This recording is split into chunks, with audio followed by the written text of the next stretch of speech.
Thank you, Mr. Chairman. General Garland, the Department of Justice should enforce the law regardless of politics. I do not believe that has been what is happening in the last 2 years. Among other things, I believe you very much want to indict Donald J. Trump. Toward that end, the Department of Justice has leaked that DOJ is investigating and intends to indict Hunter Biden.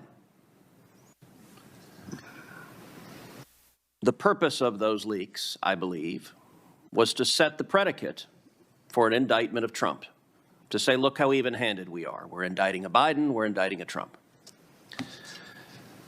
Those leaks are not law or enforcing the law, they are politics. Did you know about the leaks about the Hunter Biden investigation? I don't know about the leak that you're talking about, I'm not. Leaks are in violation of our regulations and our requirements. So the answer is... The leaks are consistently on one side of the aisle advancing one political agenda. As you know, the FBI raided Donald Trump's Mar-a-Lago home. And subsequent to that raid, there have been multiple leaks about what was discovered there, including a photograph of documents that were discovered there. Did you know about the leaks? The photograph was a filing in court in response to a motion filed by Mr. Trump. It was not a leak. So you're testifying there haven't been leaks about the Trump raid investigation? I'm responding to the point about the... Do you know about the leaks that have occurred concerning Trump? I've read the leaks. They are inappropriate. We also don't know where they come from. Witnesses on the... But what's interesting is when the shoe was on the other foot, I believe your intention, and I believe it's a political intention to indict President Trump, became infinitely harder when classified documents were discovered repeatedly at President Biden's multiple residences. According to the public record, those were first discovered on November 2nd, 6 days before the prior election. Department of Justice was notified on November 4th, and yet miraculously there was no leak about the classified documents at President Biden's home when it politically benefited the effort to go after and charge Donald Trump. DOJ leaked. When it potentially harmed the Democrat president, DOJ did not leak. Does that strike you as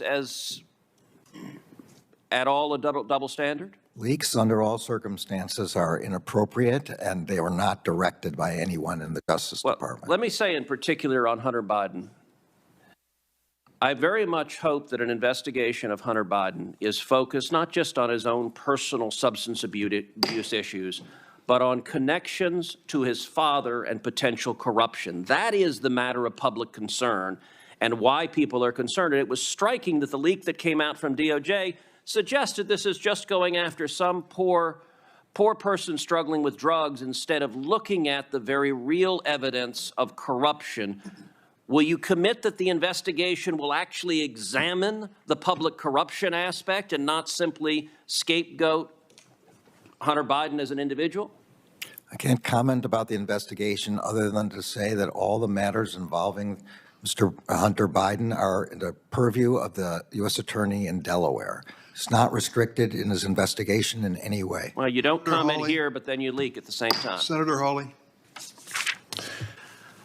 General Garland, I'm sure you will agree with me that the independence of the federal judiciary is one of the crown jewels of our form of government. And historically, federal judges have had a hard time defending themselves against attacks of various kinds. And I just want to raise with you my concerns that we're seeing not only attacks like those from former staffers of this committee who happen to now be on the outside, and special interest groups, saying that now when reporters cover the story of cases being decided by a judge, they ought to cite the partisan affiliation of that judge. And saying it's important to say, for example, it's not just Chief Justice Roberts, or say that he's a Republican, not a conservative-leaning justice. This is happening in the press. It's happening on social media. As you've already discussed with some of my colleagues, this has led to political protests at the justices' homes, and even a threatened assassination of a member of the Supreme Court of the United States. But unfortunately, it's not just limited to the outside partisan rabble-rousers. It includes speeches made by United States senators on the floor of the Senate. Mr. Chairman, I'd ask unanimous consent that a copy of this speech dated February 16th be made a part of the record. Without objection. This is a speech by a United States senator trying to discredit a judge, happens to be in Texas, Matthew Kaczmarek, that Senator Cruz and I recommended and who was appointed and now serves with lifetime tenure as a federal judge, calling him a lifelong right-wing activist, a partisan ideologue, an anti-abortion zealot. And he goes further to say that regardless of how Judge Kaczmarek may decide this particular case, that it will inevitably be affirmed by the activist Fifth Circuit Court of Appeals, and then surely rubber stamped by the United States Supreme Court. I find this sort of rhetoric, particularly by a United States senator, to be appalling. And I wonder if you will join me in condemning that sort of attack on the independence of the federal judiciary. When I first got on the judiciary, I and several of my colleagues pounded our heads against the wall trying to get the reporters to stop, and this is more than 25 years ago, to stop reporting the name of the president who appointed us and or the party. Unfortunately, this is a battle that has not been won, and I don't think, obviously, given the authority of the First Amendment and its importance, is one that we're not going to be able to win. I come from a kinder and gentler era, and a kinder and gentler court, even in terms of the way the members of the court treat themselves. But General Garland, you I don't know what else to say. Enforcement officer of the United States. Yeah. Will you condemn it? Yeah.